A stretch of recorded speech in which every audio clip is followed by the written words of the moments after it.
A staffed command center in the heart of Tehran and eliminated Ali Shamdani, the wartime chief of staff, the most senior military commander and the closest figure to the Iranian supreme leader Ali Khamenei. The Israeli military has further said that Shamdani had commanded both the Islamic Revolutionary Guard Corps and also the Iranian armed forces. Meanwhile, Israeli Prime Minister Benjamin Netanyahu has said that he believes his country's strikes have significantly set back Iran's nuclear program. Israel has targeted 3 key Iranian nuclear facilities with the extent of damage unclear. Israel targeted 3 key Iranian nuclear facilities, Natanz, Isfahan and Fordo, and a number of top scientists involved in nuclear research and development. The extent of this damage is beginning to come into view, with satellite imagery and expert analysis hinting that the strikes had a significant impact in at least 2 of the locations. An Israeli military official has said that strikes on Iran's nuclear sites in Natanz, Isfahan were able to damage the sites significantly, while Iran claimed that damage to the facilities was limited. Iran project director at the International Crisis Group has further said that the whole nuclear supply chain has been disrupted as Israel and Iran continue to exchange fire. He stressed the significance of each targeted nuclear site, which are all involved in the complex sequence of steps required to create a nuclear weapon. Now, US President Donald Trump has said that he's looking for a real end to the conflict, not just a truce. After leaving the G7 summit early, Trump denied that he left to work on a ceasefire and said something much bigger is in the works. He also warned Iranians to evacuate Tehran. US President Donald Trump further said he wanted a real end to the nuclear problem with Iran giving up entirely on nuclear weapons. You cannot become nuclear. That's what his post on Truth Social very clearly highlighted in all capitals. Iran cannot become nuclear is what he said. His comments he made were to reporters on board Air Force One on his way back from the Group of 7 summit in Canada. He further said that Iran, like I said, cannot have a nuclear weapon. It's very simple. The only deal is that Iran does not go nuclear. Otherwise, it is going to be a wiping out of all of Iranian nuclear program and further escalation. Ambassador Deepak Vora, Lieutenant General Pandey, they should be joining us. DP Pandey should be joining us. But first, let's go across to Igal Malka, human rights activist in Israel. Igal, namaste. Thank you for your time. How do Israelis view this? What's your point of view on what is currently happening between Israel and Iran? Okay, we first have to understand that since Iran launched a direct missile attack on Israel, at least 24 civilians were killed. Men, women, children, struck by rockets, fired from over 2,000 kilometers away. More than 200 others have been injured. This is not a conflict. It's a state-sponsored terrorism, a terrorist regime targeting another country. Let's be clear, this is not normal. We cannot allow this. This is the situation here in Israel. I can say that as painful as it is, those attacks have only brought the Israeli people together. They remind us why we are here, and in the most basic sense, we are not afraid. We are stronger now. So I can say thank you, Iran, for that. But let me ask you this. Why did Israel have to take this preemptive strike? What is the whole point of view with Iran cannot become nuclear? Israel can be a nuclear power, but Iran cannot be nuclear. What's the logic here, Igal? Okay, it's a good question that everybody asks. But the issue is that Israel is not threatening anyone. Israel is using a nuclear weapon to defend itself. It's only in case that it will attack. Now, so no first Iran use. is attacking. Yeah, Israel is now attacked by Iran, and it's not using its nuclear weapon. On the other hand, the Iranians are threatening us from the very beginning. Before they have the nuclear weapon, they are saying that they are developing the nuclear weapon to destroy Israel. This is the difference. It's the same as you armed a soldier that is going to protect you, or you armed a terrorist. This is the difference. We are not allowing, no one should allow a terrorist to be armed with a nuclear weapon. It's a threat not only for Israel, it's a threat for the whole free world. Israel is on the first line for the whole free world in this war, and it's not only our war. It's not a local war. It's an issue for the US, for the European, for any free country. Igal, let me also ask you one more question. We have Ambassador Deepak Vohra and Lieutenant General D.P. Pandey also joining us. My namaste and Jai Hind to our other two guests. Thank you very much. But I was speaking to Professor Brahmachalani yesterday, Igal, and he had an interesting point of view. He said, I may support Israel, but is Israel wading in too far? A wounded Iran is far more dangerous. Iran is a signatory to the NPT, but yet still continues with its nuclear program. With whatever decimation is happening, destruction is happening, is Iran not going to be further more firmly resolved to eventually turn nuclear and destroy Israel? How is it going to help Israel in the long term with what's going on? Okay, I can tell you that if we are afraid of it will become more dangerous, then we should think about Iran with nuclear weapon. As long as they have those plans, as long as they have this regime that planning to develop a nuclear weapon, then it's dangerous, not only for us, but for the whole world. So the issue here is to change the regime in Iran. The Ayatollahs that came in 1979, made change in to the Iranian people. We are looking around and we see the people of Iran that cheers Israel. They want us to change the regime in Iran.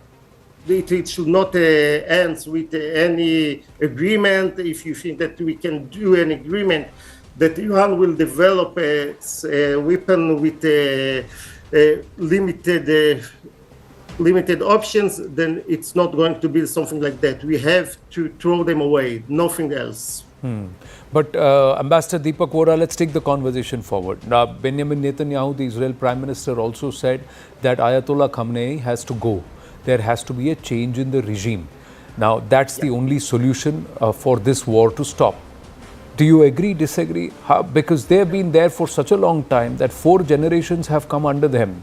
Whatever Iran's abilities have been or inabilities are under the Ayatollah's regime. Is Iran ready for a regime change, and will the regime change bring about peace? Thank you very much, sir. Always a pleasure to... Igal, I'm just going to the other panelists and then I'll bring you back in. Yeah.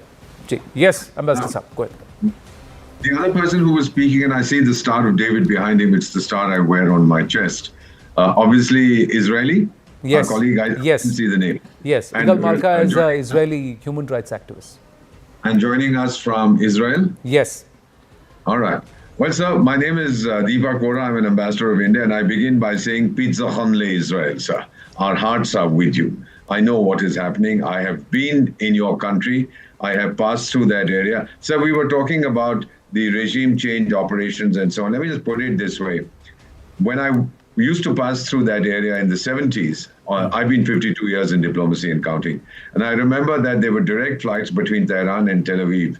And these very handsome young Iranians, like our program host this evening, who's brilliant, they would be flying to Tel Aviv, to your nightclubs, to drink, to get sozzled, and to make friends with all the people. Completely liberal society. You have always been one, Iran was. And then suddenly come the mullahs. And one of the things that astonished me, sir, when the revolution came, the so-called Islamic Revolution in 1979, the first thing that Ayatollah Khomeini said, well, now that we have a revolution in Iran, we are going to have one throughout the Middle East. All these monarchies will go. Saudi Arabia will go, Bahrain will go, UAE. I say, what is your problem with those guys? Who are you, appointed by Allah to do what? To bring democracy or to bring theocracy to this region? That was the first mistake, I believe, that they made. Now, the way Israel has defended itself, it has every right, as G7 said, to defend itself, and so do we when we are attacked. The way Israel has defended itself, it has crippled Iran. Whether it has destroyed its nuclear facilities or not, it has damaged them very severely. Sir, with President Donald Trump rushing back to the White House from the G7 meeting and saying something big is going to happen. Now, I'm going to read out to you a message I got, and my colleague from Israel may or may not be willing to confirm this. This has come from a former Iranian military officer. I have my own group, WhatsApp group, etc., senior people. This has come from a former senior Iranian general who's now either in Europe or some, whatever he is, whatever his name. He says, I'm reading this very slowly, sir. It's come to me in Farsi. I'm translating it into English. Ali Khamenei is in Moscow. He has escaped to Moscow, the supreme leader. I don't know if this is true, but this is the claim that has been made. I have not been able to verify. If that is there, then it fits in totally with what Donald Trump said. I'm asking everybody in Tehran to get the hell out of there before fire and fury rains down on you. So my feeling, Iran is not in a position to take a beating anymore. They have suffered more than enough. The people of Iran have just about had it. What have the mullahs given them? 80% inflation, 50% unemployment, total global isolation. They are reviled internationally, sir. You talk of terrorism, automatically the name Iran comes up, sir. These are issues that are very real. We can deny them. We can scream till we are blue in the face. You are just showing this image of this poor lady doing a live telecast. By the way, I hope you have a shelter where you can hide. If something like this happens I'm very confident about our own defense system, sir, the Sudarshan Chakra and the Akash Tir. So I'm not worried about that right now. But that Iranian anchor ambassador Saab did come back, and I must, as a journalist, salute her courage that she did come back, and she went back to came back on air and continued to do the program, albeit from another studio. But that's their side of the story. But you're saying the larger picture is. She was saying that we are determined to destroy Israel. Iran is winning the war, etc. You don't say these things in 2025. You don't say that a country doesn't have the right to exist. I'm sorry, sir. Whatever you might say about Iran, I love them very much, but you can't say this. You can't deny. Correct. What is their fault? I'm a crypto Yehudi, sir. I'm a crypto Jew. I mean, there's no question about it. My heart is with them. So you can't say that. So finally, let me put it to you like this. This is the end game, sir. Next 48 hours, I believe Israeli troops will enter Iran to seize the canisters, the stockpiles of enriched uranium, which are spread all over the country. You can destroy the enrichment facilities, but what has already been enriched is hiding somewhere. Take that out, bring it, take it wherever you want, explode it, sir. Whether Iran is building a bomb or not, happy birthday, sir. The jury is still out on that. Correct, but Iran is also signatory to the NPT. So yes, why? So why is it that its nuclear program is being seen with a certain level of suspicion, General Pandey? Is it because it's in Iran's doctrine to wipe out Jews and Israel, whereas it's not in Israel's doctrine to wipe out any nation or its people? Is that perhaps the reason? And if there are, these reports have been doing the rounds for a while, although the Israelis believe that Ayatollah Khamenei is still in Tehran. But if he's fled, and if all the action is in Tehran, the instruction by the Indian embassy in Iran is also that all Indians should vacate Tehran, get out of Tehran and get to anywhere closer to neighboring country borders, to Armenia if you can. That's what they have said. And there are massive traffic jams on the exit routes out of Tehran. That's been happening over the last 24 to 36 hours. But General Pandey, is it purely because of this doctrinal position that the Iranians have taken under the Ayatollah regime? And that's what the Hamas also had its own doctrine. So, is that purely the reason? Correct. So Anand, I think Deepak sir and me have been missing you for a long time. But let me just start by what has compelled Israel to go in. Israel has gone in for only one simple reason, because there is a position which Iran had taken up that the development of the nuclear bomb or the capability is primarily to make their mission complete, either threaten or at least if required use it in some manner or other to get compliance from Israel, right? So if that be the case and they realize that they are somewhere, it is a very declared capacity that in about next 9 to 10 months there was a possibility of Iran developing at least capability to build 9 to 10 nuclear bombs. 1 is good enough, right? But 9 is, of course, ensuring it 9 times. Israel has got hardly is a speck on the world map, actually, if you look at it. So this compulsion, Israel had no choice but to go in for a preemptive strike. We were waiting for it to happen for a long time, and well, Friday 13th happened to be it. The second part, which is more challenging, is that Iranians are not silly. They would have surely dispersed the capability which they did. I think in spite of all the surprise, the intelligence, the strategic targeting which the Israelis have done, they have been able to take out critical elements in terms of military leadership, certain headquarters, and certain nuclear assets which they want to take it out. But like Fodar and possibly one more, where the entire activity of construction of fissile material is happening very, very deep.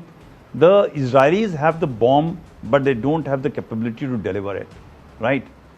So they possibly thought that they would have neutralized it, and I think in last about 3 days, couple of things have happened, which has now leading to a certain situation which is likely to have a catastrophic a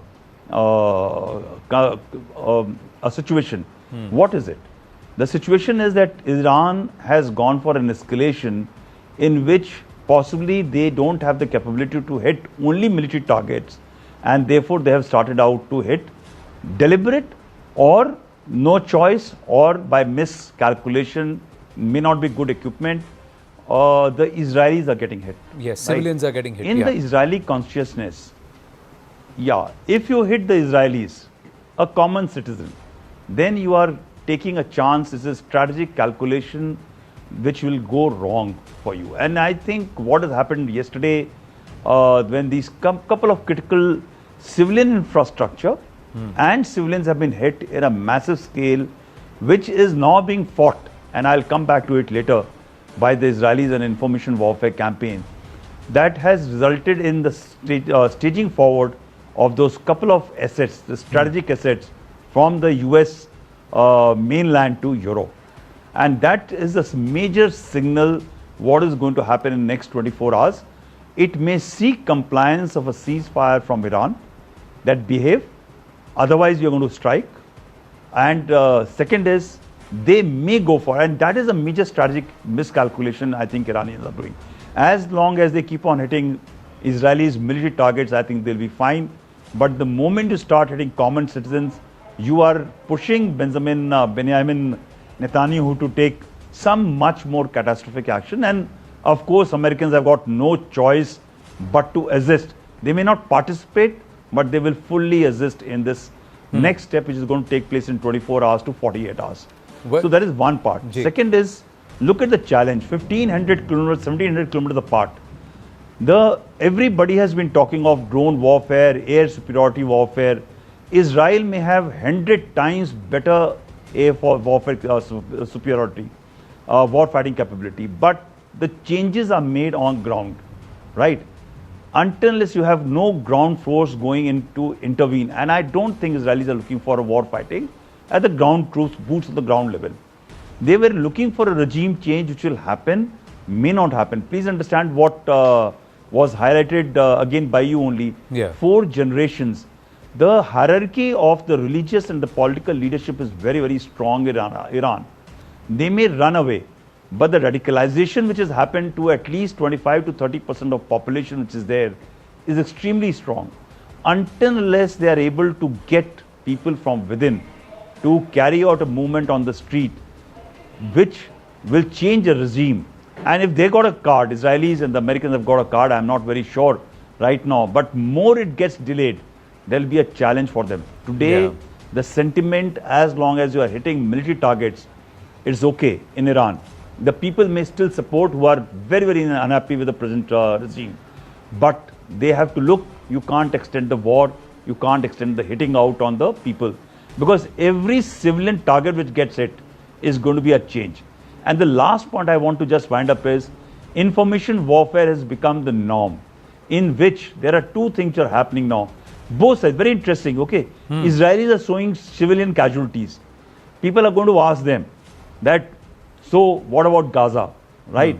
And you are actually infuriating your own population and the American population, the deep state population, to carry out a major strike, a catastrophic strike on Iran, right? So that is one part. The second is Iranian will possibly use it to their advantage to hit on to HR, because somewhere in the woke culture there is a thing of going against right wing. There's an issue. There is a challenge. There is no okay, right I'll wing. just add one more point. Deepak ji is there. If you allow me, Anand. 30 seconds. And look then I at have what to is go to Iqbal happening. back. Israel, Israel and Iran, both, the geopolitical situation is that everybody wants them to fight, right? The more Iran dies, the people in the Gulf, the Sunni community, even the Shia community are going to actually be happy about it, because Iranians have actually pushed them into themselves into a corner for a variety of reasons. We will not go into the details. Correct. Israelis going down every fight, right? Yeah, it is going to be, they are going to be very, very happy. You look at Syria, STS, IS. So because the Sunnis also don't have too much of love, there's no love lost for the Jews or the Yehudis there. So there is that. There is that. Anybody thinks in the current geopolitical situation. There is that. But also within the OIC, there is also been this turmoil, because there has been an axis. There has been a Turkey, Iran, Malaysia, Pakistan axis within the OIC too, in terms of supremacy against the entire Arab nations. So that's another dynamic. But Russia, China, they're quietly sitting and watching right now. Iqbal Malka, what do you see happening over the next 48 hours? I've just got 2 more minutes, so one comment from you and one comment from Ambassador Deepak Vohra. Yeah. I'll tell you what is the issue here. The issue is that the regime in Tehran is same as Hezbollah, same as ISIS, same as Hamas. So I don't see any other option than continue this operation till this regime is going lost. But I want to say something. The irony, we have to talk about this irony. While Iran is targeting civilians and fund mass murdering terror groups, the International Criminal Court in Hague issues a warrant against Israel Prime Minister Benjamin Netanyahu about war crimes. At the very same time, Iran chairs the UN Human Rights Council. This is not justice. This is a joke. We have to talk about it. You make a very fair point there and a compelling point. Ambassador Vohra, final comment, sir. Trump or no Trump, Israel is reshaping the Middle East. Iran was the last enemy standing. It has to be removed. And I think if there is anything in the Middle East that I would like to see, Iran has no business being there. The Jews can fight with the Palestinians, the Arabs can scream, this was our land, you can say this is my land. What has Iran got to do with that? The Israelis haven't gobbled up any land. They haven't said that we are dedicated to the destruction of Shia Iran. No, sir. I don't accept this logic at all. I believe Israel is going to reshape the Middle East. Iran was the obstacle. That obstacle is going. And the sooner it goes, the better it is, inshallah. Right. We'll take this conversation forward. It's not over here. The next 48 hours, we'll be engaging again. I look forward to that. Thank you very much, gentlemen. Namaste. Thank you. Quickly getting a move on here now. Let's try and understand what has happened with the AI 171. There have been multiple flight disruptions that have happened so far. Let's try and understand about 10 flight disruptions that have taken place. The first one was the entire Delhi-Paris flight that was cancelled because of a technical snag. The other disruption that happened soon after, if you move to the second one there on your screens, flight from Paris to Delhi was cancelled on the 18th of June. The reason again was a technical snag. Thereafter, the next cancellation was the AI Ahmedabad London flight that was cancelled, and the reason was unavailability of the aircraft. Now then the London Amritsar flight was cancelled, and the reason was operational issue. Then the Air India San Francisco Kolkata Mumbai, that was deplaned, and again they said there is a technical issue. The Air India Hong Kong and the Delhi flight, that also returned. Reason again was a technical snag. The Air India Mumbai Ahmedabad was cancelled June 16th, and the reason was operational issue. Air India Express Delhi Ranchi also returned shortly after takeoff, June 16th. Reason technical issue. London to Bengaluru flight was cancelled amid probe into the Dreamliner 787. Indigo Airlines also had through the day some issues. Are pilots being overtly conscious, or is it just the immediate anxiety post what happened AI 171? Let's go across to someone who's joining us. We've been trying to get in touch with him over the last 2 or 3 days, but he's been in a place where it's been difficult to reach, but very clear. Always a pleasure to speak with him. Former Civil Aviation Minister, articulate leader and spokesperson, and now also a captain. Rajiv Pratap Rudy ji is with us. Rajiv Rudy ji, namaste. Thank you. Hi. Thank you. This is Anand here. Thank you. Let me first ask you, as a pilot, sir, you're still flying. All of these disruptions, delays, and suddenly it is happening. Is it pilots being overcautious, or is this anxiety? I think, to my understanding, I think you have catalogued whatever is happening in the skies these days, and possible cancellations. And a couple of cancellations took place because of the airspace.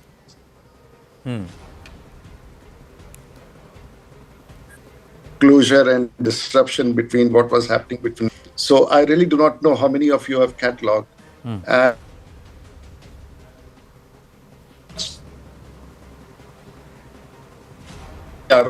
Always fly there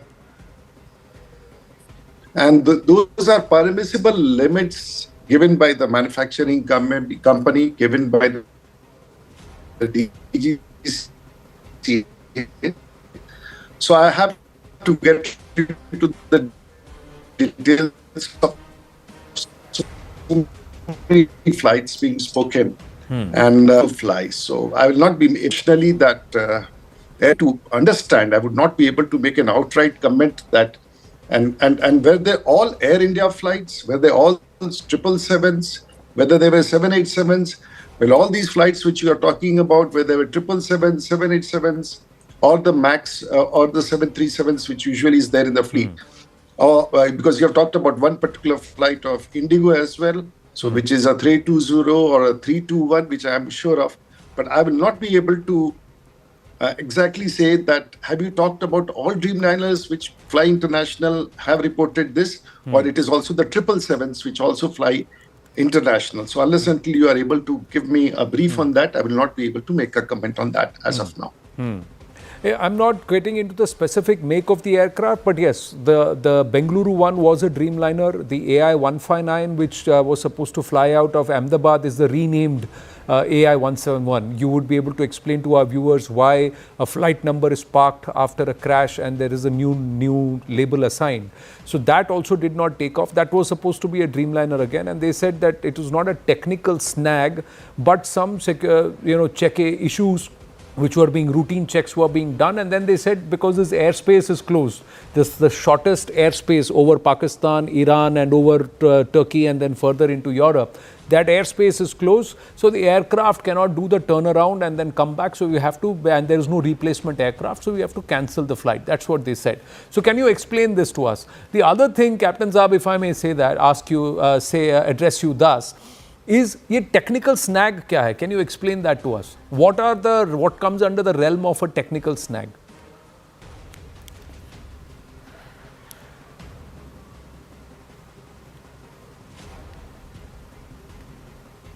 Which talking about the 787 Dreamliner.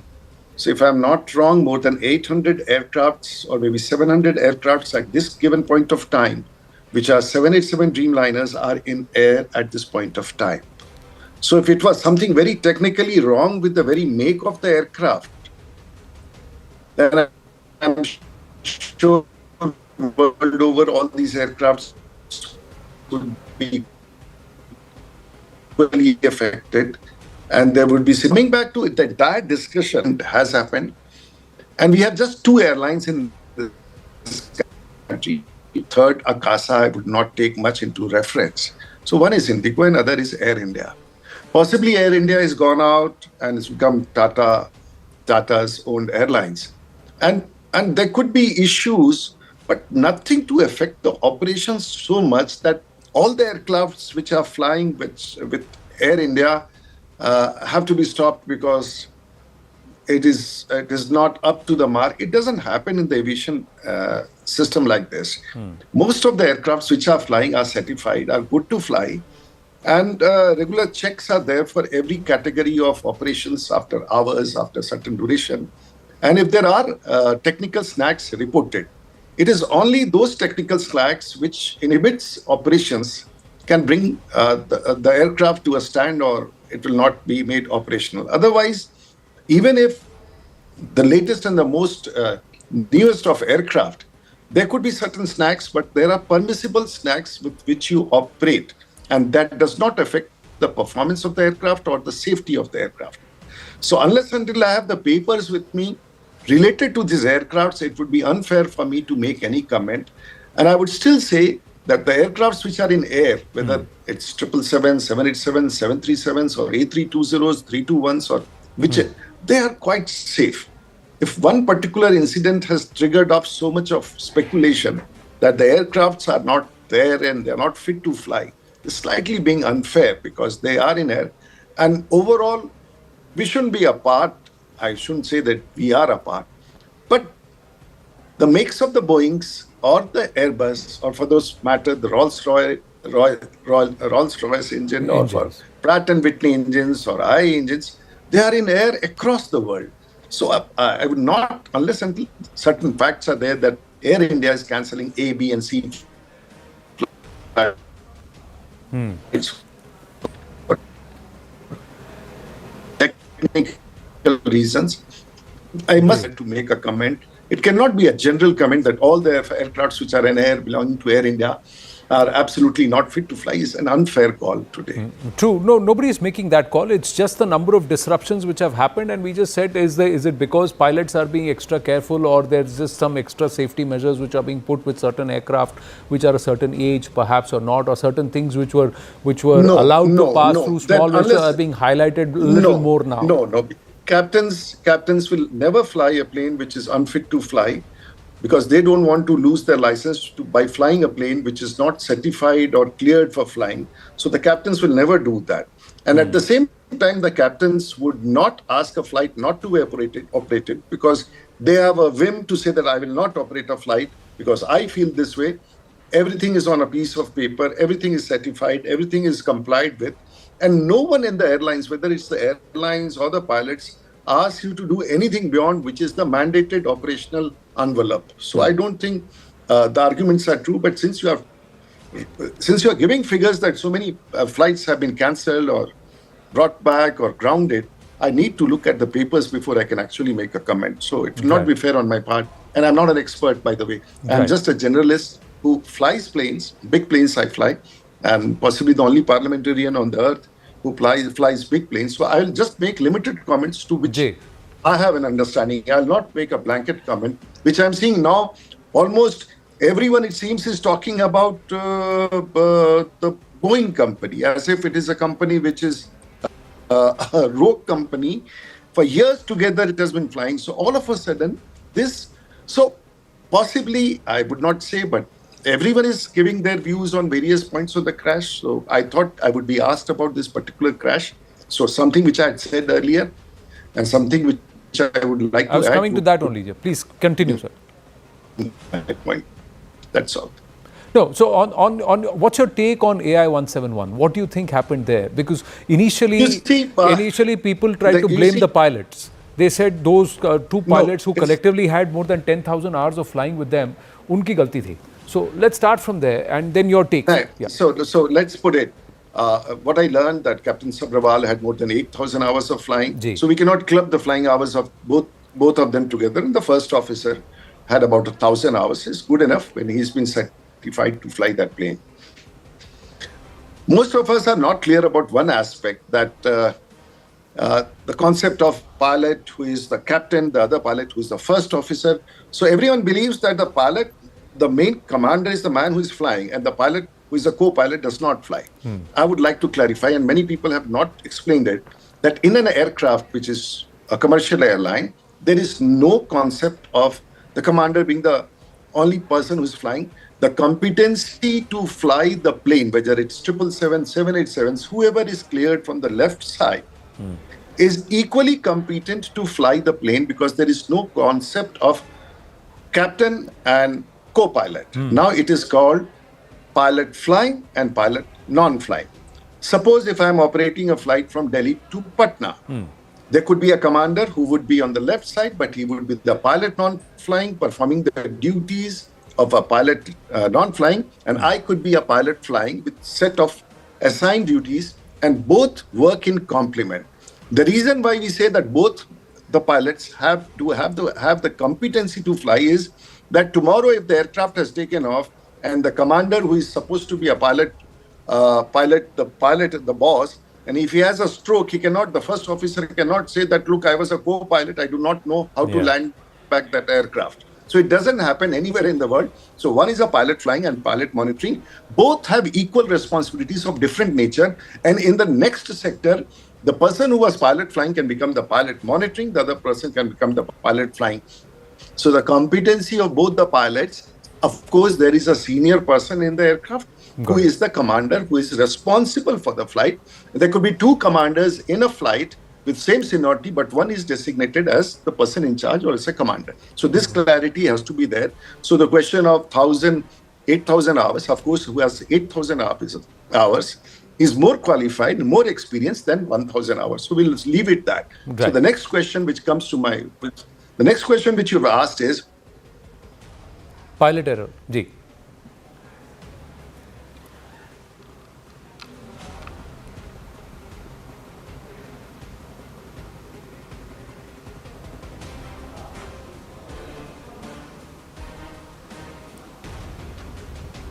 I'm just going to check if Rajiv ji, we've just momentarily lost your feed. I'm hoping my audio is still through with you. We just wait for your feed to come back through so that we can take that question again with you. Like I said, viewers, he is in a remote location and the network is a little patchy. We're just hopeful that he's back with us and he can answer the second part of that question, that pilots were being blamed. And at takeoff, how much of it is it fair to ask, and is it fair to blame the pilots? Now, interestingly, another aspect, and we're trying to link up with him again to bring to your notice, viewers, that the Boeing 787, when it comes to the data recorders, it's not that the black box components are separate. That means the console voice recorder, cockpit voice recorder, and the flight data recorder are not placed separately.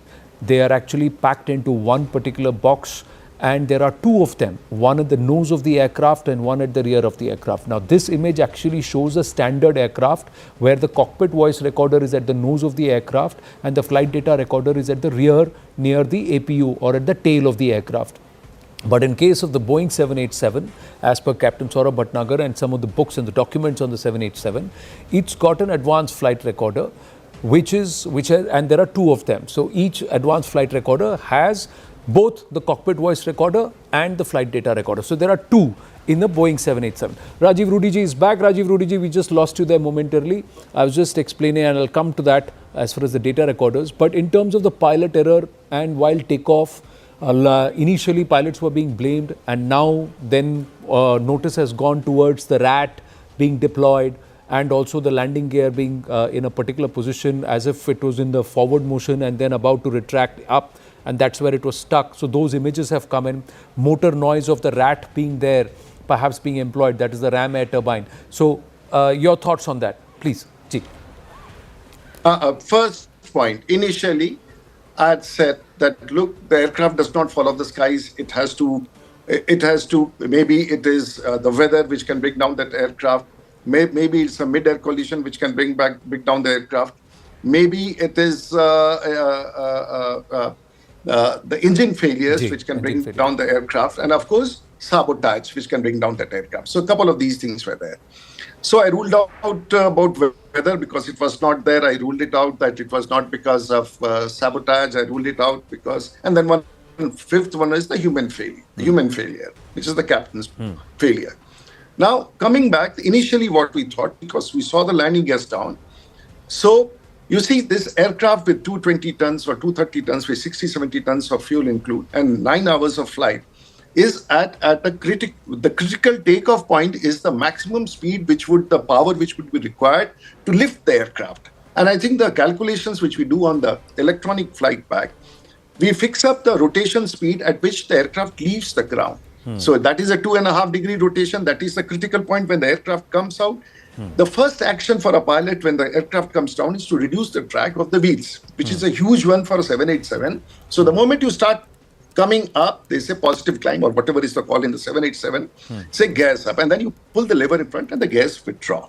Here in the visuals, we see that the gas have not withdrawn. That is very surprising, and that is, they say it has gone up to 600 feet. And to say that it may have got stuck up, I will not get into the technicalities unless I will be sure of. And then we talked about of human failure, which could be instead of putting the gas up, the pilot mistakenly. It has happened in 1 or 2 occasions. I will not mention the situation where the pilot has put the flaps up. The moment on a takeoff, this is the first theory which was being discussed. When you reduce the lift and the power is already at its peak because the rotation speed at which the 787 must have taken off in Ahmedabad, the temperature was high, so there was no residual power, and you were taking off at a lift position on a particular speed when you take off. And if you change the envelope at a point when you are at the liftoff stage and reduce the capacity of the aircraft to lift, the drag increases and there is a possibility of stall. Please remember, the aircraft did not fall on the nose, it fell on the belly and the tail. So that means the captain was still making an effort to pull the pitch up, bring the nose up, or trying to lift the aircraft. And his first call which came was Mayday, power. That was the last thing which I read somewhere. So power, he would have called out engine failure. He did not do. But you cannot expect a captain who is already struggling and made a call, make the right kind of a choice there. And when you are taking off in a big aircraft, at least in the 320, you are inhibited from any danger calls or warnings which have to come up to a certain level. So there may not be any calls. Then also a flap retraction in any aircraft does not have an oral sound. It is a visual where you can see the flaps retracting. But for a captain on the right side who is trying to take off a huge aircraft, he slightly has the visuals outside. May not, but I may not be absolutely correct. This may not be the reason, because this was also confirmed later. I had done this analysis initially. This was confirmed by Captain Steve, who possibly comes from the BBC. He also said that he was confirmed. Later I saw his video where he has changed this is version and says no, the RAT deployment takes place. Now what is a RAT deployment? Is a motor which comes out immediately to fulfill the requirement of hydraulics, which is very essential, and electricals, which is very essential. But if this is at 30,000 feet, when you have lost both the engines, this will come out to give you hydraulics, it will come out to give you some electrical, so that at least you can maneuver some of the instruments and some of the position and land back if it is possible. But this aircraft was just at 400, 500 feet. So they say whenever the engine fails, the RAT deploys. I do not know the features in 787. 787, it automatically deploys on so this is what I heard. Then he also claims that that they could hear that huge rumbling noise which is made by a RAT. Again, his point, he may be correct. But for me, to understand this huge 787 engines, it's not like a switch on or off. That like in a button which you switch off the light and switch on. It is not like that. So to lose power momentarily in 30 seconds and come down like a stone is something which I may be completely wrong, but the RAT function immediately comes out immediately when the two engines fail. How can these two engines fail? There were no bud hit on both the engines. We make hundreds of practices every day just to see that if there is an engine failure, what action is just to be done. Now here, so first theory, someone said, second theory has come into market. No one really knows what is there. And because first theory can be simulated in a simulator, and we can come to know if the flaps were retracted with that speed, with that weight, with that temperature, it can be done in a sim, and you can come to know. Right. You can also come to know when you switch off both the engines, whether the RATs will deploy. What I wanted to say now, because let's not be genius about the thing. Whatever has happened and whatever are the possibilities can be immediately simulated in a 787 Dreamliner at Bombay, where it is, where they do the Right. training or some other. And I think it has been done. It has been done by the company. All the possibilities of a mistake has been done. I think at least some people know what mistake is there, but they would not like to reveal it because they're not authorized to reveal it. And this has to come from the right quarters, which is DGCA or any investigating agency. Right. To my understanding, someone knows what has happened wrong, but they are not authorized to say because we have to wait for the report and corroborative effort. So put all this situation in a simulator, which is an actual real time, which we practice, and the results. You switch off Indian engine do not take up the levers, switch off the engine and see what is the impact, whether RAT deploys or not. If the RAT deploys, what is the situation? If that is not there, put the flaps one in that load, in that temperature, see what happens. It can be done. So I think more or less corroborating with the black box or the recorder, everything can come. Do not blame the aircraft. This could be a particular situation, what has happened.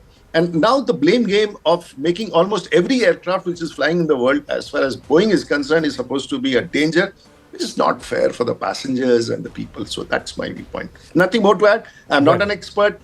This is my understanding, what I've been reading, hearing, and I'm not updated with the latest. So please take as what I'm suggesting. I'm not an expert. There are many more experienced pilots who have flown longer hours and they have flown the 787s. Their version would be much more worthwhile than what I'm speaking. So well, you did bring up a very interesting perspective as a current pilot, a parliamentarian who's a pilot, perhaps the only one across the world, or if I may hazard that guess. But Rajiv Rudiji, always a pleasure speaking with you, and thank you.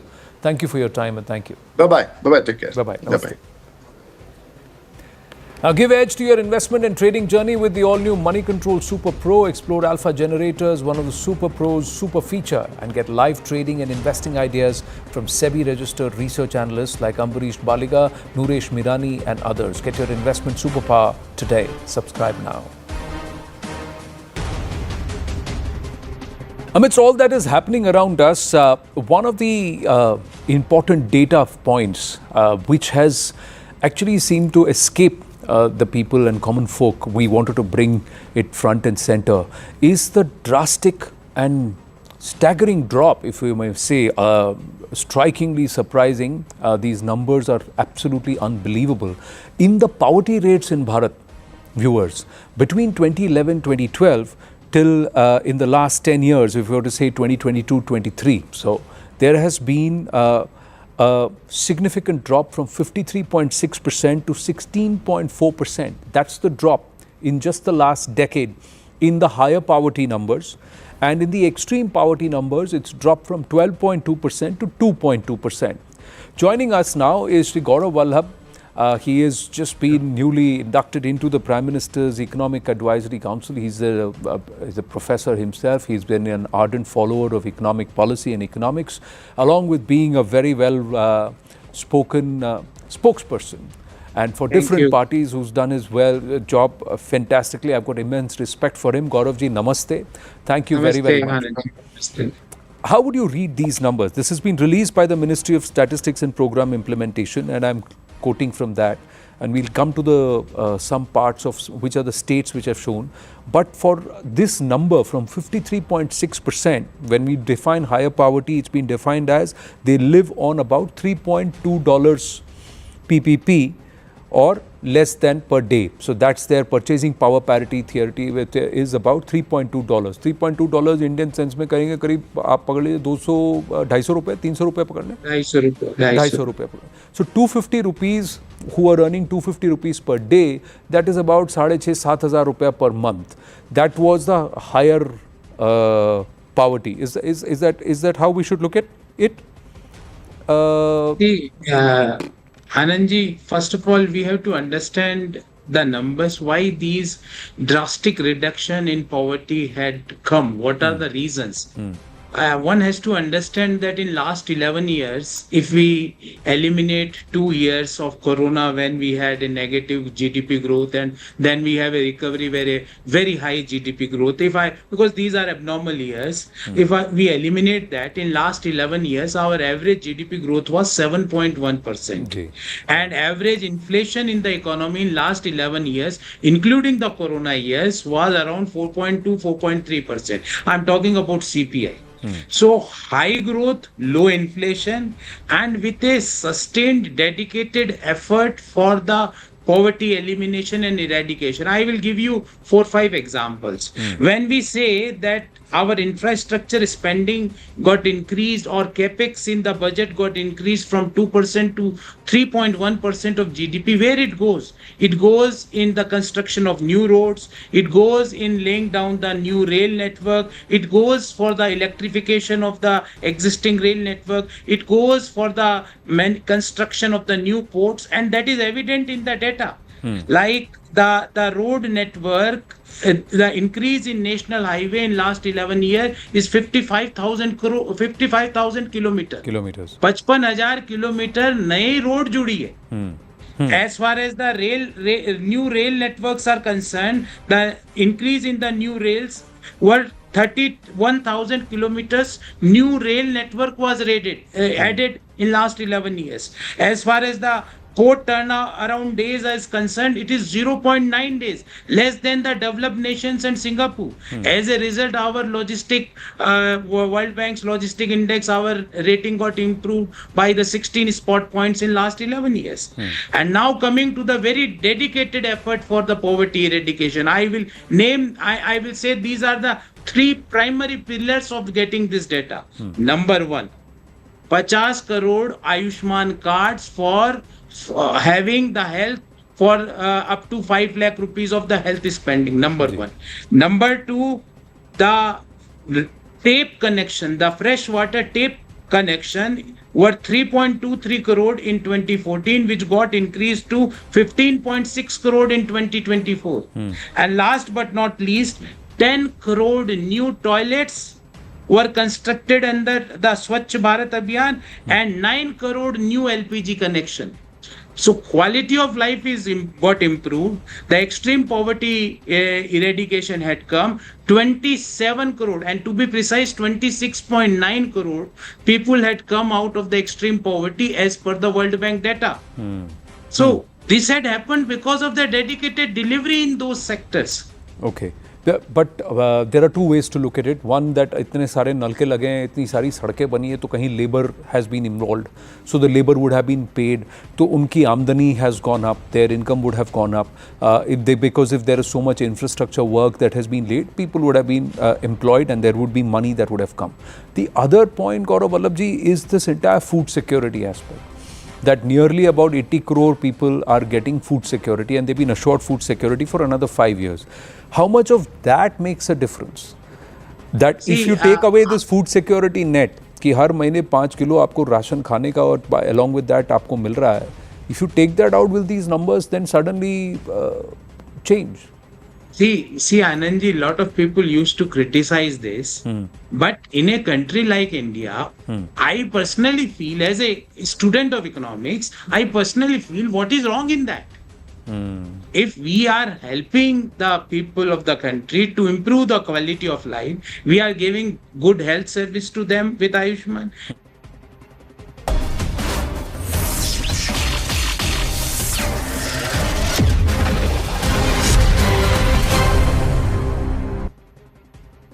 Co-presented. This is News 18 Network.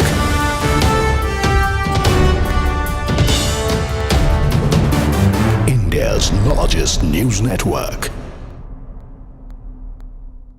Let's talk about India, as it has begun relocating students from Tehran's medical universities to safer zones amid the escalating Iran-Israel conflict. The Indian embassy, in close coordination with Iranian authorities, is facilitating this on-ground movement now. Many have been advised to leave the capital using private transport. Separately, some Indian nationals have exited via Armenia. The MEA has said that the situation remains fluid and further advisories may follow. Over 1,500 students are to be evacuated, and the first batch is already en route via the Armenia corridor. How has the experience been? Because it's very traumatizing to see that your children are there and then there are a lot of difficult times for you. How has it been like for a couple of days? How was it for you personally as a parent, as a father of two kids? I never experienced such a... It was really trauma for me as well as for my children, but my children were they're very brave. Yeah. They really don't want to put us under any stress. It's not them only, all the children over there. But from the third night, when the strikes grew more, intensity of the strikes was more, that was really, my daughter told, tonight it will be difficult for us. And I was talking to her on video, and she told me that something has stuck, and I had heard a big explosion, and she started running downstairs. Running downstairs means to the ground floor, not any bunker, not any shelter, nothing. They were just standing in some corner or something like that. That was really There's painful. a bit of helplessness. Helplessness. That was very painful. That really was very painful. So because now the government has started a process of at least moving them to a safer place, are you satisfied with the response that the government has given?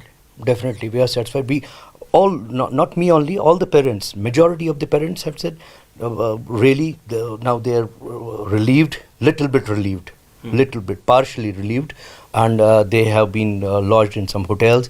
They have been given buffet, breakfast and dinner. They will be served with dinner and lunch too.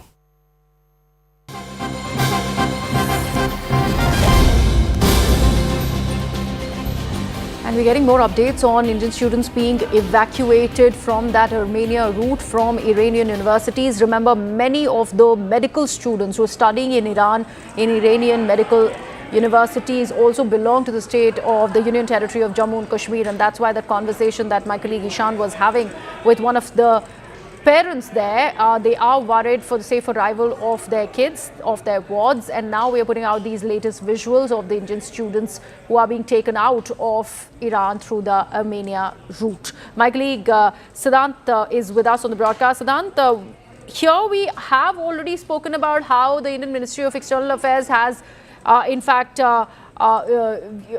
made arrangements so that about 1,500 of these students can be evacuated safely through this particular Armenia route.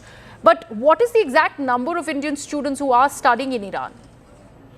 Well, Graham, we don't have the exact numbers, but the figure that is available in public domain, then it is somewhere between 1,500 to 2,000 Indian students studying in various universities across Iran. And in fact, most of them were taken to safer places by the Indian embassy day before yesterday. In fact, yesterday also, some were taken to the safer places to Qom and other parts out of Tehran. And now we're getting to know, in fact, the ministry has confirmed the footages and videos are also available that one batch of Indian students have successfully managed to reach Armenia via road route. And in fact, these are 100 students in the first batch, 110 students.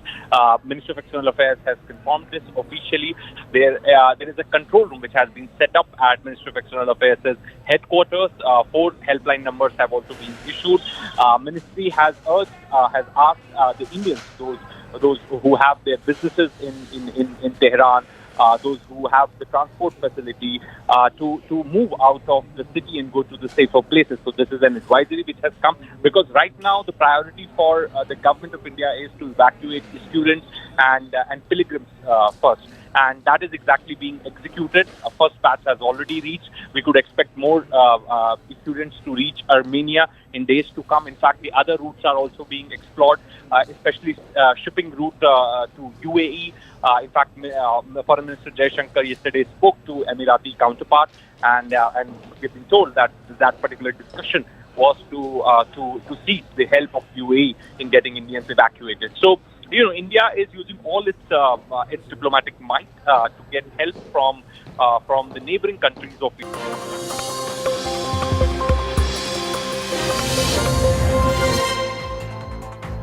Good evening. You're watching Brass Tacks. I'm Zaka Jacob.